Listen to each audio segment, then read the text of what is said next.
presented by YY ज्ञान ज्योति। यसको coupon चमत्कारी छ। YY ज्ञान ज्योति पुस्तकालय, शिक्षित नेपाली, समृद्ध Nepal. Life is so sleek in my kitchen. Have a life kara enjoy. Authorized distributor for Nepal, Kitchen Concepts Private Limited. Breeze Cement, solid technology ले बन्छ solid cement.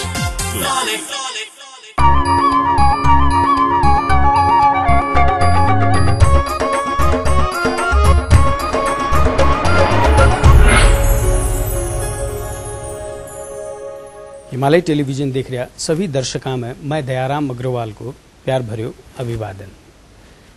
आप सभी को चाहे तो एकमात्र मारवाड़ी कार्यक्रम आपनो नेपाल आपनो गौरव में आप सबको स्वागत। आओ कार्यक्रम में आगे बढ़ा आपकी पंक्तियां से। आपकी पंक्तियां। सांसों का पिंजरा किस दिन टूट जाएगा, फिर मुसाफिर किसी राह में छूट जाएगा। अभी साथ है तो बात कर लिया करो, क्या पता कब साथ छूट जाएगा। अब आज का अतिथि से बातचीत। आज आपने कने एक यहाँ का अतिथि है जो नेपाल ने बहुत अच्छी से जाना है और नेपाल में भारत की तरफ से राजदूत रह चुका है, एम्बेसडर राकेश सूद। इन्हें से आप अभी की राजनीतिक स्थिति और ये जब नेपाल में था उस समय की बातें करांगा और कार्यक्रम में इन्हें को स्वागत करा। कार्यक्रम में आपका स्वागत। धन्यवाद। राजदूत के रूप में जब आप नेपाल में अपना कार्यकाल कितना सफल और कितना असफल मानते हैं? देखिए, ये उस वक़्त जब मैं यहाँ था 2008 में आया था और करीब 3.5 साल रहा, तो वो एक ऐसा समय था जब नेपाल में राजनीतिक स्तर के ऊपर बहुत ही चेंजेस हुए, बहुत ही बदलाव आए। चुनाव हुआ, चुनाव का परिणाम आप जानते हैं, माओवादी सरकार बनी। जब सीए मई में 2008 मई में जब सीए पहली सेशन में आई तो पहला काम उन्होंने किया कि उन्होंने मोनार्की को एबॉलिश किया और नेपाल को एक रिपब्लिक डिक्लेयर किया। फिर उसके बाद राष्ट्रपति के चुनाव की राजनीतिक गतिविधि हुई और फिर उसके बाद पुष्पकमल दाहाल प्रचंड पहले माओवादी प्रधानमंत्री बने। पर उसके बाद करीब 9-10 महीने के अंदर उन्होंने इस्तीफा दिया। एक और सरकार बनी माधव नेपाल जी की। वो सरकार चली कुछ देर, फिर उसके बाद एक तरह से पार्लियामेंट में, असेंबली में नए प्रधानमंत्री के चुनाव के लिए वो बहुत सारे राउंड्स हुए इलेक्शन के, जो सफल नहीं हो पाए। प्रचंड जब प्रधानमंत्री थे वो भारत गए और बहुत अच्छी विजिट थी। माधव नेपाल जी जब प्रधानमंत्री थे वो भी भारत गए, बहुत अच्छी विजिट थी। बाबूराम जी जब प्रधानमंत्री गए तब तक मैं यहाँ से जा रहा था और पर उनकी भी विजिट हुई, हिंदुस्तान की बहुत अच्छी विजिट हुई। तो इसलिए एक स्तर के ऊपर तो भारत और नेपाल के राजनीतिक स्तर के ऊपर संबंध जो थे वो मजबूत रहे। आपके ऊपर ये आरोप भी लगे कि नेपाल के आंतरिक मामलों में सीधा हस्तक्षेप बहुत ज़्यादा है और शायद भारत के राजदूत में पहली बार एक दुर्व्यवहार भी हुआ, तो उसमें आप अपने आप को दोषी मानते हो या वो सिचुएशन की वो थी? देखिए, ये अक्सर होता है कि हम लोग किसी और को ब्लेम करने की कोशिश करते हैं। तो अब अगर माओवादी सरकार जो थी वो सिविल वॉर के बाद पहली दफ़ा एक तरह से पीस प्रोसेस में आई थी और मुझे लगता है कि माओवादी पार्टी के अंदर अलग अलग विचारधाराएं थीं। कुछ लोग थे जो इस बात से बिल्कुल कन्विंस्ड थे, इस बात पे पूरा विश्वास था उनको कि अब हमको शांति के रास्ते पर आगे जाना है। कुछ लोग थे जो सोचते थे कि नहीं, अभी हमारी क्रांति जो है वो अधूरी है और वापस क्रांति के रास्ते पे जाना है। और कुछ लोग थे जो बीच में रहते थे, वो कभी इधर हो जाते थे, कभी उधर हो जाते थे। तो इस तरह की स्थिति के अंदर किसी बाहर के व्यक्ति को आरोप लगाना या उसको ब्लेम करना एक तरह से इजी है। और एक फोटोग्राफर की नजर में नेपाल कैसा? आपको फोटोग्राफी का भी बहुत शौक रहा है। हाँ, ये मेरी खुशकिस्मती थी कि मुझे नेपाल जैसे खूबसूरत देश के अंदर आकर, और एक तो काफ़ी जगह नेपाल में मौका मिला जाने का, और इसलिए नेपाल एक तरह से पैराडाइस है बिल्कुल फोटोग्राफर्स के लिए, बिल्कुल पैराडाइस है। ये सिर्फ इसलिए नहीं कि पहाड़ हैं, पहाड़ों से मुझे बहुत लगाव है, और एक बहुत ही अभी भी जब मैं कल जब मैं आ रहा था हवाई जहाज़ में, तो जैसे ही एरोप्लेन लखनऊ से उत्तर की तरफ करता है तो वो एक पहला नज़ारा आता है पहाड़ों का, और उसको देखकर एकदम मुझे अपना नेपाल का समय याद आ गया। पिछले कुछ सालों में एंटी इंडियन फीलिंग नेपाल में बहुत रही, इसका कारण क्या मानते हैं? एंटी इंडियन फीलिंग नेपाल में एक नई चीज नहीं है। एंटी इंडियन फीलिंग यहाँ बहुत देर से पनप रही है। मेरे अपनी विचारधारा ये है कि हम लोग बहुत साल से ये होता था कि कोई भी पॉलिटिकल लीडर या कोई भी वो हम भारतीय राजदूत से या भारतीय लीडर से कुछ और कहते थे, और फिर बाहर जाकर कुछ और कहते थे, और फिर बाद में ये होता था कि देखिए साहब एक सेंटिमेंट है तो इसलिए हमको पब्लिक में ये कहना पड़ता है, पर हम बिल्कुल भारत के प्रति हमारा जो इंटरेस्ट है वो आप समझते हैं, और हम बिल्कुल भारत और नेपाल के रिलेशनशिप को आगे बढ़ाना चाहते हैं। अब वो ये दो तरह से चलता था, मतलब एक तरफ पब्लिक में भारत को कुछ कहना, और प्राइवेट में भारतीय अधिकारियों को या भारतीय लीडर को एक अलग तरह से आश्वासन देना। एंटी इंडियनिज्म ये वहां से शुरू हुआ है, और ये एक खास तौर पे 60s 70s में भी देखा गया, 80s में भी देखा गया।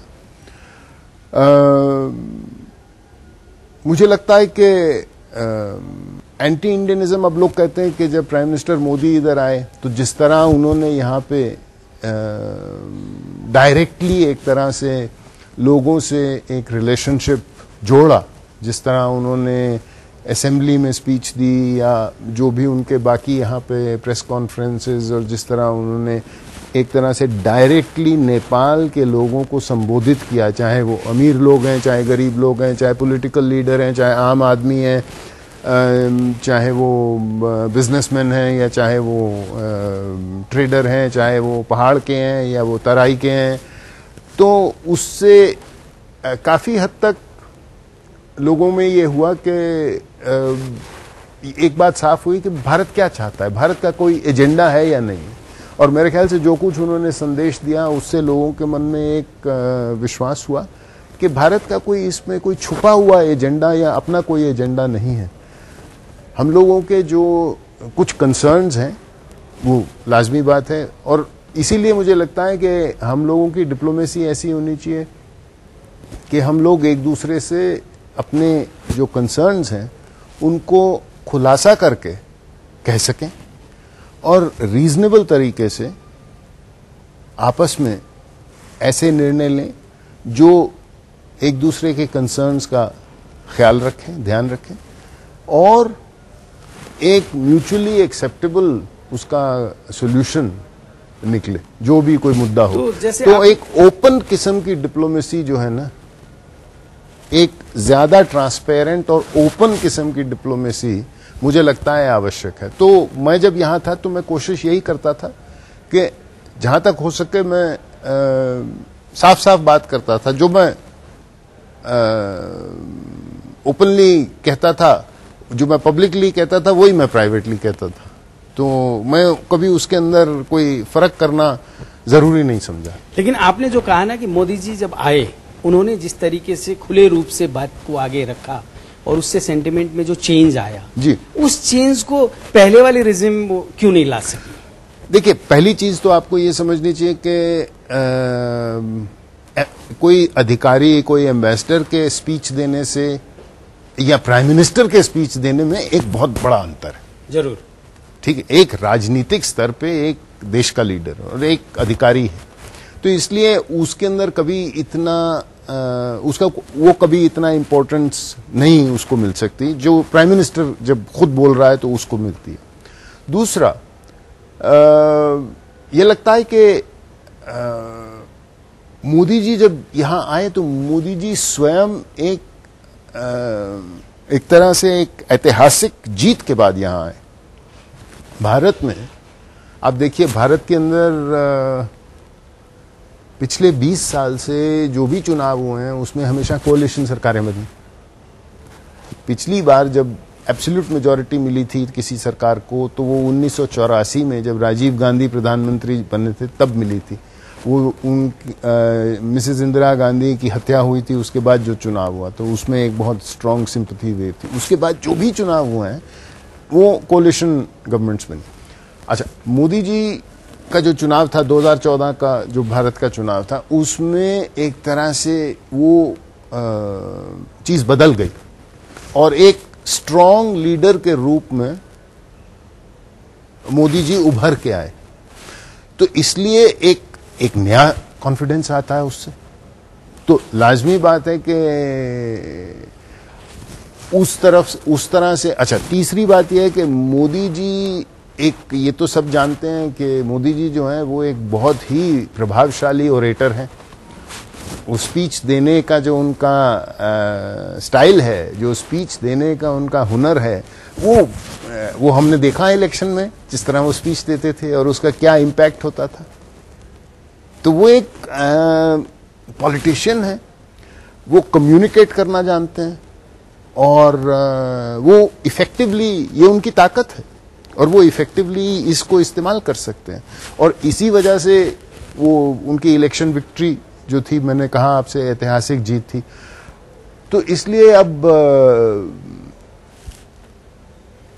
मुझे लगता है कि अब ये 3 वजह है जिसकी वजह से वो आकर यहां पर जो उन्होंने संदेश दिया उसका इतना इम्पैक्ट। छोटा सा ब्रेक लेते हैं, ब्रेक के बाद फिर आगे बढ़ेंगे। दर्शक वृंद, एक छोटो सो ब्रेक ले रहे हैं, लेकिन ब्रेक में जाने से पहले यी हप्ताको दर्शक प्रश्न एक बार। यो हप्ताको दर्शक प्रश्न, नेपालमा आयोजना हुन लागेको सार्क शिखर सम्मेलन कतिऔं हो?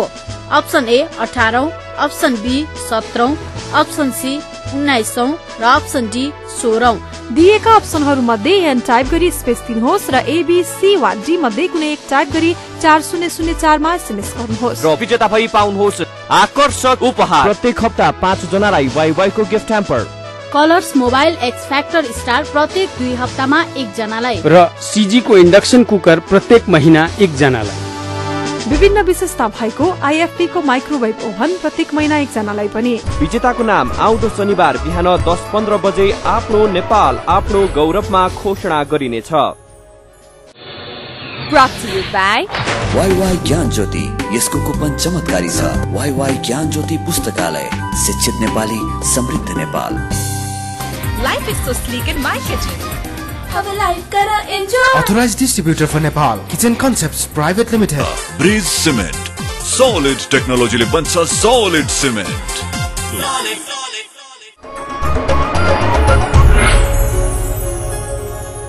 ब्रेक के बाद आप सबको फिर से स्वागत है। अभी आप बातचीत कर रहे हैं एम्बेसडर राकेश सूद से, और इस बातचीत ने फिर से आगे बढ़ा। मोदी जी ने जो अपने पड़ोसी देशों से जो संबंध सुधारने का जो वातावरण तैयार किया, पहले वाले सरकारों में अपने पड़ोसी देशों को इतना महत्व नहीं दिया जाए, ऐसी नीति तो के कारण से तो नहीं था ये चीज? नहीं, मुझे नहीं लगता कि ऐसा था। मुझे लगता है कि देखिए, आप आज से करीब 20 साल पहले की हम बात करें तो जब प्राइम मिनिस्टर इंदर गुजराल थे तो उन्होंने नेबरहुड के ऊपर बहुत इम्पोर्टेंस दी। उन्होंने कहा था कि हमको पड़ोसी देशों के साथ हमको किस तरह आगे बढ़ना है। अच्छा, प्राइम मिनिस्टर वाजपेयी जो थे उन्होंने भी इसके ऊपर काफ़ी चीज़ें आगे बढ़ाने की कोशिश की, और कांग्रेस की जो सरकार थी वो भी ये सही है आपका कहना कि कांग्रेस के प्रधानमंत्री डॉक्टर मनमोहन सिंह नेपाल नहीं आ पाए, पर यह नहीं है कि नेपाल का कोई ऐसे मंत्री हो या प्रधानमंत्री हो जो इंडिया ना गए हों और जो वहां सबसे मिले ना हो और जिनको पूरी तरह से पूरा आश्वासन दिया गया कि इंडिया उनके साथ है। तो इसलिए ये बात एक तरह से आप कह सकते हैं कि ये, पर फिर 10 साल क्यों लगे प्रधानमंत्री को आने में। अब ये कुछ मतलब ऐसा भी था, देखिए 2005 में 2004 में कांग्रेस की सरकार आई। 2005 में उस वक्त यहां पे सिविल वॉर चल रहा था 2004 में, तो फिर उसके बाद पीस प्रोसेस शुरू हुआ और 2006 में फिर उसके बाद जब पीस प्रोसेस शुरू हुआ फिर उसके बाद स्थिति जो थी वो बिगड़ गई थी क्योंकि पार्लियामेंट तो यहाँ पे सस्पेंड हो चुकी थी। फिर वापस आई, पार्लियामेंट को रिस्टोर किया और उसके अंदर बहुत राजनीतिक दबाव और ये सब कुछ था। तो फिर उसके बाद चुनाव होने थे 2008 के। हाँ, पर अब जो भी कहिए, अब ये तो इसको मैं ये नहीं कहूंगा कि अब ये हिस्टोरिकली वो सही था या नहीं था, पर मैं ये समझाने की कोशिश कर रहा हूं कि उस समय कितने यहाँ पे बदलाव हो रहे थे। आप नेपाल ये कहना चाह रहे हो इनस्टेबिलिटी जो थी शायद मूल कारण रहा होगा, वो एक जरूर मूल कारण रहा होगा। अब ठीक है, मोदी जी, अच्छा, पर मोदी जी का ये था कि उन्होंने इसके बारे में नहीं सोचा। उन्होंने जो उनकी ऐतिहासिक जीत थी उससे ये है क्लियर है कि वो तो 5 साल तक कहीं नहीं हो सकता है, अब अगले चुनाव में क्या होता है, पर 5 साल तक उनकी सरकार जो है वो बिल्कुल कायम है, वो कॉन्फिडेंस काम कर रहा है। तो इसलिए वो ये इस कॉन्फिडेंस से, और उन्होंने जो उनकी ओथ टेकिंग थी, स्वेरिंग इन थी, उस पर उन्होंने सब पड़ोसी मुल्कों के लीडरों को न्योता दिया था आने के लिए। तो और वो भी एक बहुत अच्छी डेवलपमेंट थी, तो जिससे एक सिग्नल गया कि हम लोग पड़ोसी मुल्कों को एक स्पेशल इंपॉर्टेंस दे रहे हैं। और फिर उसके बाद भूटान गए पहले, फिर नेपाल आए, और देखिए अब कुछ देर के बाद सार्क समिट के लिए फिर आएंगे नेपाल। और ये जो पिछले कुछ सालों में दूसरे पड़ोसी देशों का नेपाल पर जो प्रभाव पड़ता जा रहा है, इसमें आप भारत की नीति को कितना जिम्मेवार मानते हो? मैं इसमें भारत की नीति को इतना जिम्मेवार नहीं मानता। देखिए, आप चीन की बात कर रहे हैं, तो ऐसा है, चीन इस वक्त दुनिया की दूसरी इकोनॉमिक ताकत है, second largest economy of the world है। तो चीन का असर इन दैट कैपेसिटी वो तो सब जगह होगा ही होगा, सिर्फ नेपाल में नहीं होगा, हिंदुस्तान में भी। आप हिंदुस्तान से बाहर अफ्रीका के देशों में चले जाइए तो वहां पर भी, आफ्टर ऑल, अगर वो सेकंड लार्जेस्ट इकोनॉमी चीन है तो उसकी परछाई जो है वो तो दूर दूर तक जाएगी, अफ्रीका में भी जाएगी, दक्षिण अमेरिका के देशों में भी जाएगी, और सब जगह देखी जाएगी। पर एक चीज है कि देखिए, आप नेपाल के लीडरों के नाम देख लीजिए। आपके प्रधानमंत्री का नाम क्या है? सुशील कोइराला जी। सुशील नाम जो है वो भारत में कितना प्रचलित है आप जानते हैं। और कोई भी नाम ले लीजिए, रामशरण महाजी जो वित्त मंत्री हैं, आपके फाइनेंस मिनिस्टर हैं, बिमलेंद्र निधि जी जो आज ये जिस कॉन्फ्रेंस के लिए मैं आया हूं, ये सब लोग जो यहाँ आज थे। तो एक तरह से एक जो सामाजिक, संस्कारिक, धार्मिक और लैंग्वेज के जो लिंक्स हैं वो तो इंडिया के साथ ही हैं। ओपन बॉर्डर तो इंडिया के साथ ही है।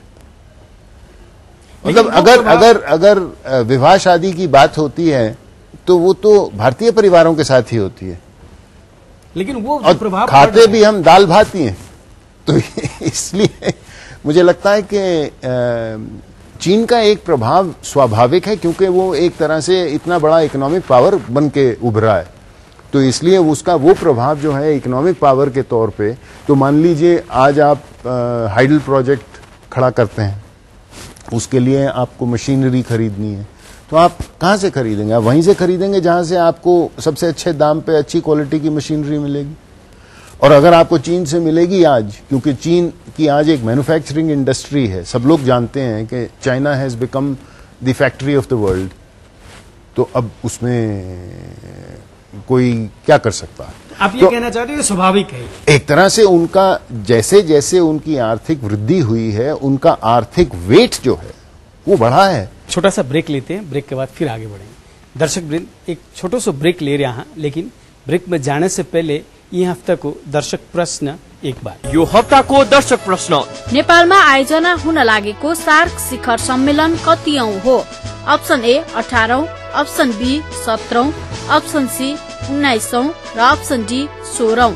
दिएका अप्सनहरू मध्ये एन टाइप गरी स्पेस दिनुहोस् र एबीसी वा डी मध्ये कुनै एक टाइप गरी 4004 मा एसएमएस गर्नुहोस् र विजेता भई पाउनुहोस् आकर्षक उपहार। प्रत्येक हप्ता 5 जनालाई वाइवाई को gift hamper, colours mobile x factor star प्रत्येक 2 हप्तामा 1 जनालाई र सीजी को इंडक्शन कुकर प्रत्येक महीना 1 जनालाई।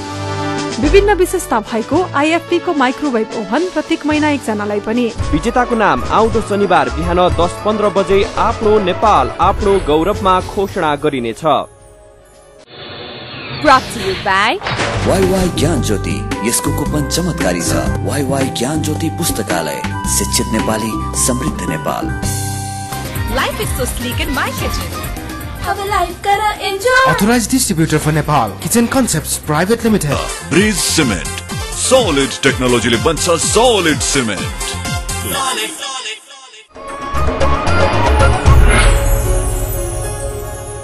ब्रेक के बाद आप सबको फिर से स्वागत है। अभी आप बातचीत कर रहे हैं एम्बेसडर राकेश सूद से, और इस बातचीत ने फिर से आगे बढ़ाओ। आप ये कह रहे हो कि जो इमोशनल जो हमारे संबंध है दो देश के, वो कुछ भी हो जाए वो इधर उधर नहीं होंगे, लेकिन ऐसा भी तो होता है कि दूसरा कहीं ज्यादा अगर प्रभावी हो जाता है तो उन संबंधों में खटास तो धीरे धीरे आ जाती है। मुझे लगता है कि अब जैसे प्रधानमंत्री मोदी जी आए थे और दोबारा आएंगे, और अब कुछ जो इतने राजनीतिक परिस्थिति की वजह से जो पुराने एग्रीमेंट थे जो रुके पड़े थे, जैसे ये पावर ट्रेडिंग एग्रीमेंट है, प्रोजेक्ट डेवलपमेंट जीएमआर का है अपर करनाली का, या सतलुज जल विद्युत का जो प्रोजेक्ट है अरुण 3 का, जिसके ऊपर अपेक्षा है कि वो भी अगले कुछ दिनों के अंदर उसके ऊपर भी हस्ताक्षर हो जाएंगे। ये सब जो प्रोजेक्ट हैं अगर ये आगे बढ़ चलें तो एक तरह से हमारे जो रिलेशनशिप हैं भारत और नेपाल के, उसके अंदर भी उसी तरह इकोनॉमिक कंटेंट बढ़ जाएगा। ये मत भूलिए कि इसके बावजूद कि चीन जो है वो सेकंड लार्जेस्ट इकोनॉमी है, नेपाल का सबसे बड़ा ट्रेडिंग पार्टनर इंडिया ही है, और नेपाल के अंदर जो फॉरेन इन्वेस्टमेंट है उसके अंदर सबसे बड़ा योगदान भारतीय कंपनियों का ही है। तो इसलिए अब ये जो योगदान है इसको आज के समय में इसको आगे बढ़ाना है। तो इसलिए ये जो अभी ये जो एग्रीमेंट साइन हुए हैं, मुझे लगता है कि ये इनको अगर हम जल्दी जल्दी आगे बढ़ाएंगे। रेलवे लिंक्स की बात हो रही है, अभी नितिन गडकरी जी ने जो आज यहाँ समिट के लिए आए हुए हैं, इंफ्रास्ट्रक्चर समिट के लिए, उन्होंने बात की कि देखिए एक तरह से आश्वासन दिया पूरी तरह से कि, और उन्होंने कहा कि अलग अलग किस्म से हम लोग अपने लिंक्स को और मजबूत कर सकते हैं। ओपन बॉर्डर तो है ही है हमारा, और किसी देश के साथ नेपाल का ओपन बॉर्डर तो नहीं है, केवल भारत के साथ है।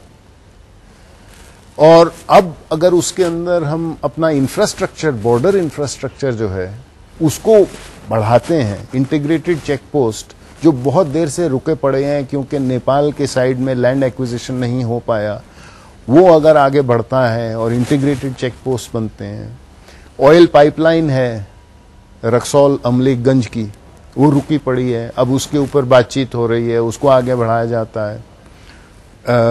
रेलवे लाइन की जो प्रोजेक्ट थे उनकी चर्चा थी, तराई रोड प्रोजेक्ट हैं वो आगे बढ़ते हैं, और ये अपर करनाली का या अरुण 3 का ये सब प्रोजेक्ट जिनके हस्ताक्षर हो रहे हैं ये आगे बढ़ते हैं, ताकि अगले 2, 3, 4 साल के अंदर हम देखें कि ये प्रोजेक्ट इम्प्लीमेंट हो रहे हैं। आप जो ये प्रोजेक्ट्स की जो हम बात कर रहे हैं ये लॉन्ग टर्म प्रोजेक्ट्स है, लेकिन नेपाल की आम जनता जो है उनका मन जीतने के लिए, क्योंकि जनता हमेशा क्या देखती है, लॉन्ग टर्म प्रोजेक्ट्स का जो इफेक्ट आएगा वो बहुत लंबे समय बाद आता है। उनका मन जीतने के लिए इमीडिएट रिलीफ या इमीडिएट रिजल्ट ओरिएंटेड किस टाइप के प्रोजेक्ट हो सकते हैं जो आगे बढ़ सके? देखिए, इमीडिएट रिलीफ तो हमको ये देखना चाहिए, जैसे नेपाल से मोबाइल टेलीफोन कॉल करने के लिए इंडिया क्या खर्चा होता है और नेपाल से दुबई करने के लिए क्या खर्चा होता है। अब अगर इंडिया करने में खर्चा दुबई से 3 गुना अधिक होता है तो ये चीज सॉर्ट आउट करनी चाहिए। इस वक्त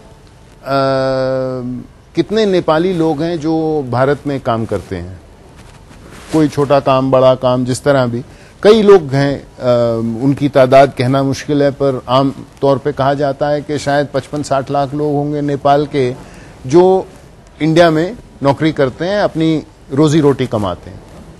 जब वो लोग वापस आते हैं या वो लोग वहां से इंडिया से पैसा भेजते हैं अपने घर अपने गांव, तो उनको क्या मुश्किल का सामना करना पड़ता है? आसान है उनके लिए, क्यों कठिन है? और अगर कठिन है तो क्यों कठिन है, उसको कैसे ठीक किया जा सकता है?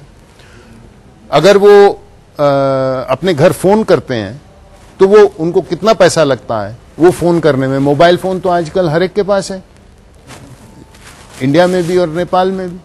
तो ये जो छोटी चीजें हैं, इन लोगों, ये छोटी चीजों को अगर हम हल कर लें और जब वो वापस आते हैं अपना सामान लेकर, तो वो बॉर्डर के ऊपर उनको तकलीफ होती है या नहीं होती, ये छोटी छोटी चीजें अगर हम देख लें तो मुझे लगता है कि एक तरह से एक अच्छा संदेश जाएगा। आप ये कहना चाह रहे हो कि ये छोटी जो 2-4 चीजें आपने जो बताई हैं जी, इन चीजों को अगर हल कर लिया जाए तो ये तो आसान है और उनके मन में बसा जा सकता है। तो इससे पब्लिक आम नेपाली को लगेगा कि हाँ, हमारे देश जो हैं, हमारी सरकारें जो हैं, वो जो आम आदमी की जो तकलीफ है वो समझ रही है और उसको रिस्पॉन्ड कर रही है। अभी आपने जो कहा, जो सार्क सम्मेलन सामने आ रहा है, 18th सार्क है, इससे पहले कई सम्मेलन हो चुके, लेकिन उनमें जितनी भी बातें करी गई, इम्प्लीमेंटेशन की फेज में बहुत कम बातें आई। अब क्या लगता है आगे क्या अपेक्षा की जा सकती है फ्रॉम 18th? देखिए, पहली चीज तो ये कि सार्क जो है उसकी अचीवमेंट्स जो हुई हैं वो कुछ हद तक इससे भी उससे असर पड़ता है कि भारत और पाकिस्तान के संबंध कैसे हैं। और अगर भारत और पाकिस्तान के संबंध जो हैं वो तनाव के किस्म के संबंध हैं, तो फिर उसका एक तरह से असर पड़ जाता है सार्क के ऊपर, क्योंकि सार्क में भारत और पाकिस्तान 2 सबसे बड़े देश हैं। ये एहसास जो था, ये करीब 10-15 साल पहले ये आ गया था लोगों के मन में, और सार्क के अंदर जो बाकी देश थे उनको इस बात से ये बात उनको खटकती थी कि देखिए, आप लोग आपस में अगर झगड़ा कर रहे हैं तो उसकी वजह से हमारे ऊपर हम क्यों सफर करें। तो अब ये फिर ये तय हुआ कि कई चीजों के अंदर अगर बाकी देश तैयार हैं तो वो बात आगे बढ़ाई जाए, और regional free trade, regional connectivity और ये सब चीजों की बातचीत हुई। और इसलिए अब पिछले कुछ वर्षों में ये हुआ है कि सार्क जहां जहां आगे बढ़ सकता है उसे बढ़ाया जा रहा है। अच्छा, ऐसा कहा जाता है जब मोनार्की एग्जिट हुई थी नेपाल में, उस समय में भारत ने कुछ आश्वासन दिए थे जो बाद में इम्प्लीमेंट में नहीं आए। आप क्या कहते हैं? आपके समय में वो एग्जिट था? मेरे समय में अवश्य ये एग्जिट हुआ, पर ये सो कॉल्ड आश्वासन जिसकी आप बात कर रहे हैं, ये मैंने इसके बारे में अखबार में पढ़ा जरूर है, पर ऐसे कोई आश्वासन जो है वो कहीं उसके ऊपर कोई ऐसा अथॉरिटेटिव कोई टिप्पणी नहीं है कि ऐसा कोई आश्वासन दिया गया था। भारत को इस बात के ऊपर गर्व है कि हम एक डेमोक्रेसी हैं, तो एक नेचुरल जो हमारी सपोर्ट है वो डेमोक्रेसी के प्रति आती ही है। और वो नेपाल और भारत के संबंधों के इतिहास को अगर हम देखें इंडिपेंडेंट इंडिया से, तो वो शुरू से रही है। आप ये कहना चाह रहे हो कि मोनार्की एग्जिट ही एक आंदोलन नहीं था। नहीं, सभी में और ये भारत का आंदोलन नहीं हो सकता ना। भारत अधिक से अधिक डेमोक्रेटिक फोर्सेस को सपोर्ट कर सकता है। अब जाते जाते नेपाल की जनता को एज अ फॉर्मर एम्बेसडर क्या कहना चाहोगे? मैं तो यही कहना चाहूंगा कि मुझे वापस आकर बेहद संतोष हुआ, बेहद खुशी हुई, और मैं चाहूंगा कि शायद आने वाले सालों में अगर मुझे यहाँ दोबारा से ट्रैकिंग करके या फोटोग्राफी करने का मौका मिले तो मैं आऊँगा वापस और देखूंगा कि ये प्रोजेक्ट जो हैं वो बढ़ रहे हैं और भारत और नेपाल के संबंध जो हैं वो और घनिष्ठ और सुदृढ़ और आपस में और ज़्यादा इन्वॉल्व मल्टी डायमेंशनल होते जा रहे हैं। आपने हिमालय टेलीविजन को समय दिया, इसके लिए मैं आपका बहुत बहुत आभारी हूँ, और ये छोटी सी भेंट हिमालय टेलीविजन की तरफ से आपके लिए। धन्यवाद। अभी आप लोग सुन रहा था फॉर्मर एम्बेसडर राकेश सूद जी के सागे की बातचीत, और ये बातचीत पर आप लोग जरूर से गौर करोगा। इतनों कहते हुए अब जाते जाते पिछले हफ्ते पूछे गए दर्शक प्रश्न को जवाब, उनका विजेता को नाम, और यी हफ्ता को दर्शक प्रश्न एक बार। गत हप्ता सोधिएको प्रश्न, सार्क राष्ट्रमा समावेश भएको पछिल्लो राष्ट्र कुन हो? Option A Afghanistan, option B Pakistan, option C Bangladesh र अप्सन डी मालदिव्स। यसको सही उत्तर हो अप्सन ए अफगानिस्तान। दर्शक प्रश्नको भाग्यशाली विजेता भई वाइवाई को गिफ्ट ह्याम्पर पाउन सफल 5 SMS कर्ता हुनुहुन्छ 98 43 63 22 33, 98 41 37 48 38, 98 420 41 509, 98 17 14 12 11, 98 44 75 35 02। कलर्स मोबाइल पाउन सफल हुनु भएको छ 98 14 81 46 32। बधाई छ। यो हप्ताको दर्शक प्रश्न, नेपालमा आयोजना हुन लागेको सार्क शिखर सम्मेलन कतिऔं हो? अप्सन ए 18औं, अप्सन बी 17औं, अप्सन सी 19औं र अप्सन डी 16औं। दिएका अप्सनहरू मध्ये एन टाइप गरी स्पेस दिनुहोस् र ABC वा डी मध्ये कुनै एक टाइप गरी 4004 मा SMS गर्नुहोस्। आज के लिए यो कार्यक्रम इतना ही। अगले शनिवार फिर नई सामग्रियां के साथ उपस्थित रहूंगा। तब तक के लिए मन भी इजाजत दो, और इन कार्यक्रम के बारे में आपकी कोई भी सलाह सुझाव प्रतिक्रिया हो है तो मेरे से टेलीफोन संपर्क कर सको हो 98 498 23 804 में, या ईमेल संपर्क कर सको हो apnoNepal@himalaytv.com पर। और अब आप फेसबुक संजाल में भी हाँ अपनो नेपाल पेज में जाकर के सारी जानकारी ले सको हो, और पुराना अगर कोई एपिसोड देखना हो है तो यूट्यूब में लॉग ऑन कर सको हो, और अब आप लोग माने ट्विटर में भी फॉलो कर सको हो। नमस्कार।